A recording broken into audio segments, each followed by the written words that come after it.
Welcome back to Heart of a Soldier, where courage meets the unexplained, and heroes face mysteries that defy understanding. Today's story takes us to Edwards Air Force Base in California, where the desert sky holds secrets that challenge everything we know about life, death, and the bonds that connect those who serve. This is the story of Major Alex Carter, and the voices that reached across the veil to warn of dangers yet to come. The Californian desert stretched endlessly beneath the wings of the X-47 Phantom as Major Alex Carter pushed the aircraft through its paces at 30,000 feet. Edwards Air Force Base had seen countless test flights, but nothing quite like this sleek, black prototype that seemed to slice through the air like a knife through silk. Control.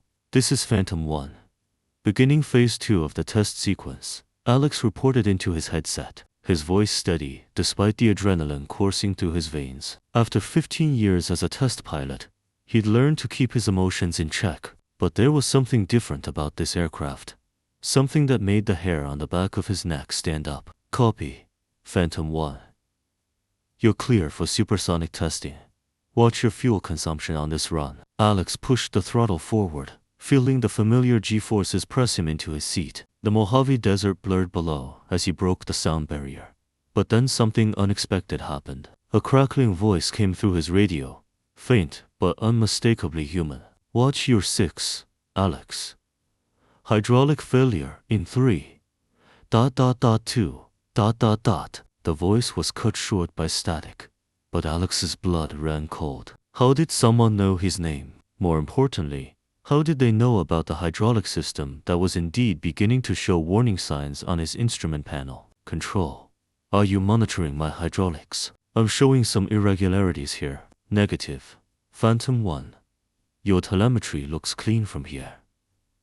What's your status? Alex stared at the warning lights that were definitely flashing amber. Someone, or something, had just saved his life. He made the decision to abort the test and return to base, his mind racing with questions that had no logical answers. Back in the debriefing room at Edwards, Alex sat across from Colonel Sarah Mitchell, his commanding officer, and one of the few people he trusted completely. The fluorescent lights hummed overhead as he recounted the strange radio transmission, watching her expression grow more concerned with each detail. You're telling me you heard a voice that wasn't from our control tower, using your first name, and warning you about a system failure that our instruments didn't even detect. Colonel Mitchell leaned back in her chair, her gray eyes studying Alex intently. I know how it sounds, Sarah, but I've been flying for 15 years. I know the difference between radio chatter and whatever that was.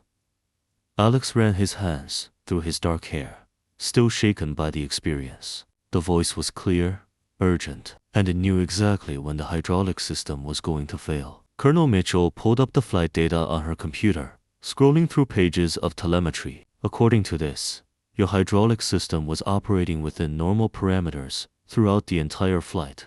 The post-flight inspection found a microfracture in the secondary line that would have caused a complete failure within minutes of when you landed. The room fell silent as the implications sank in. Someone, or something, had warned Alex about a failure that hadn't yet occurred, potentially saving both his life and millions of dollars in experimental aircraft.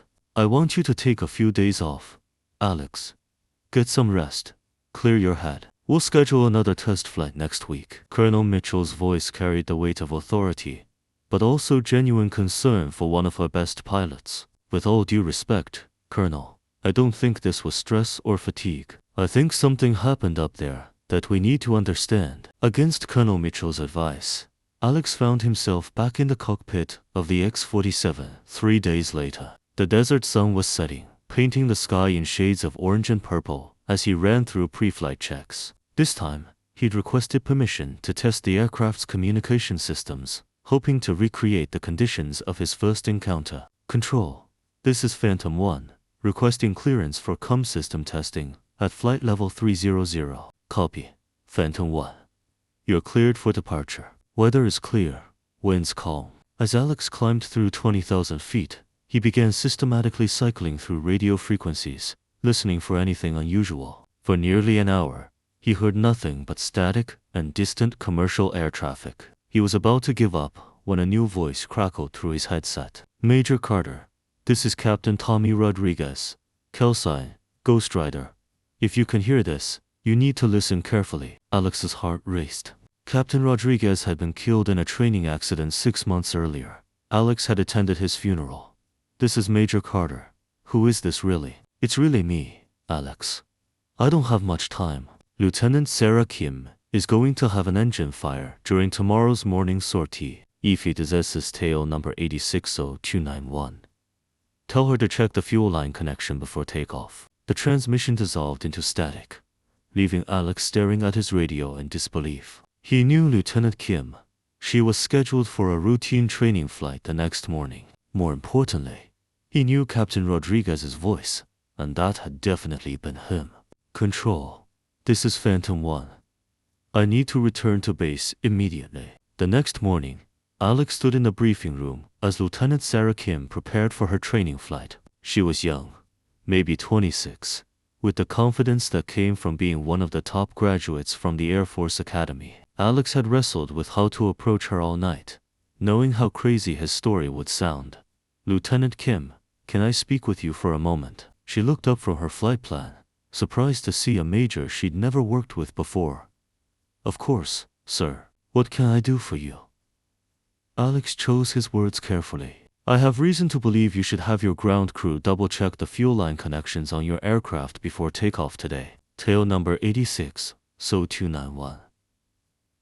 Kim's eyebrows raised. Sir, is there intelligence about a potential sabotage threat? Not exactly. Let's just say I have a reliable source that suggested you should be extra cautious with that particular system today. An hour later, Alex watched from the control tower as Kim's ground crew discovered a loose fuel line connection that would have led to a catastrophic fire during flight. Lieutenant Kim stood next to her F-16, staring at the maintenance crew with a mixture of confusion and gratitude. Colonel Mitchell appeared beside Alex at the observation window. Care to explain how you knew about that fuel line issue, Major? Alex turned to face his commanding officer, knowing that his next words would either end his career or open a door to something beyond their understanding. I think we need to have a very long conversation about what's really happening with these test flights. That evening, Alex sat in Colonel Mitchell's office with the door locked and the blinds drawn.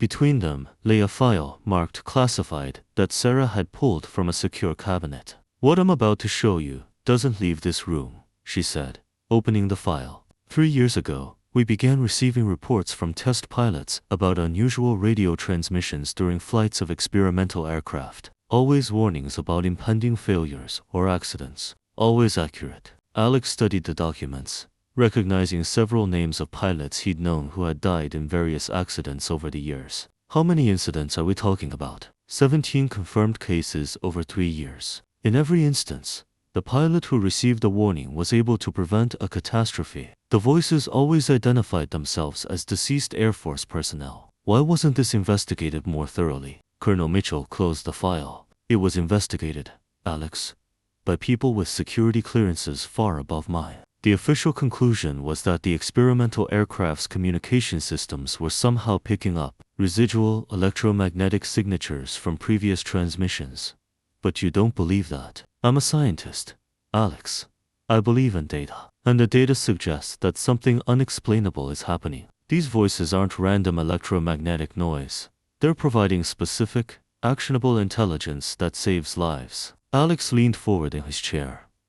What do you need me to do? I need you to keep flying, keep listening, and most importantly, keep following their warnings. 2 weeks later, Alex was conducting his 5th test flight in the X-47 when the radio crackled to life with a familiar voice.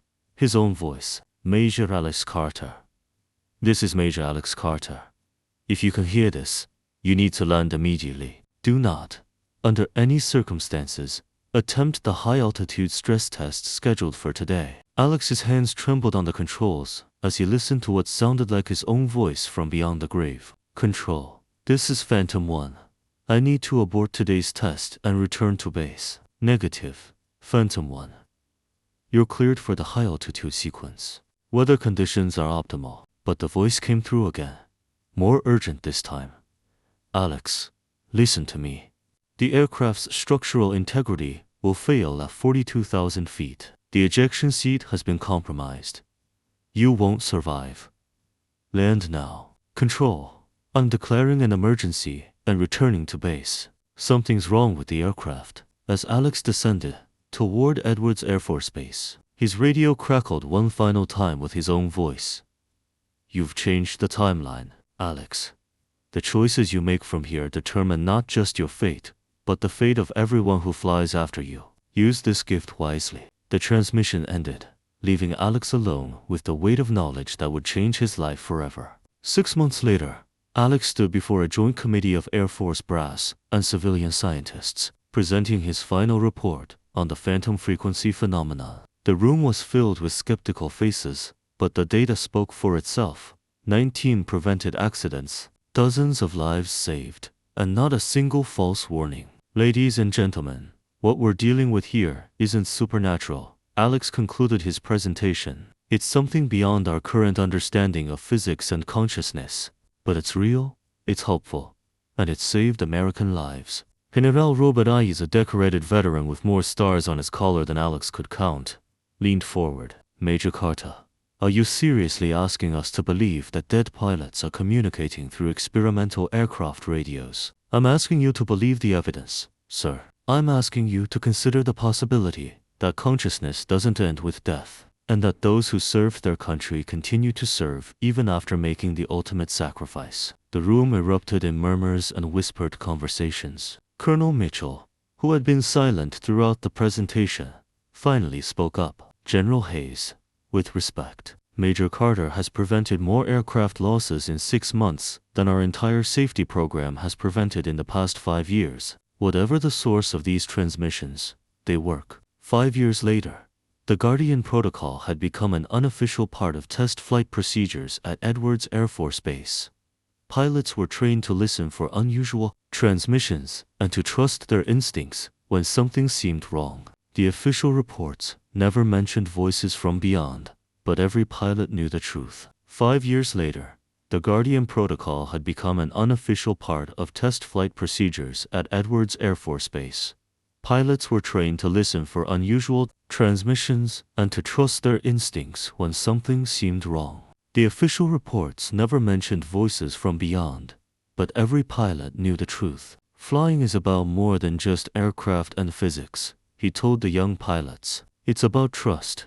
Trust in your training, trust in your equipment, and sometimes, trust in voices that guide you when logic fails. The sky remembers every pilot who's ever flown, and if you listen carefully enough, you'll hear their wisdom when you need it most. As the briefing ended and the pilots filed out, Alex remained behind, looking out the window at the vast Mojave Desert where he'd first heard the phantom frequency. He knew that somewhere in that endless sky, Captain Rodriguez and all the others were still flying, still watching over those who carried on their mission.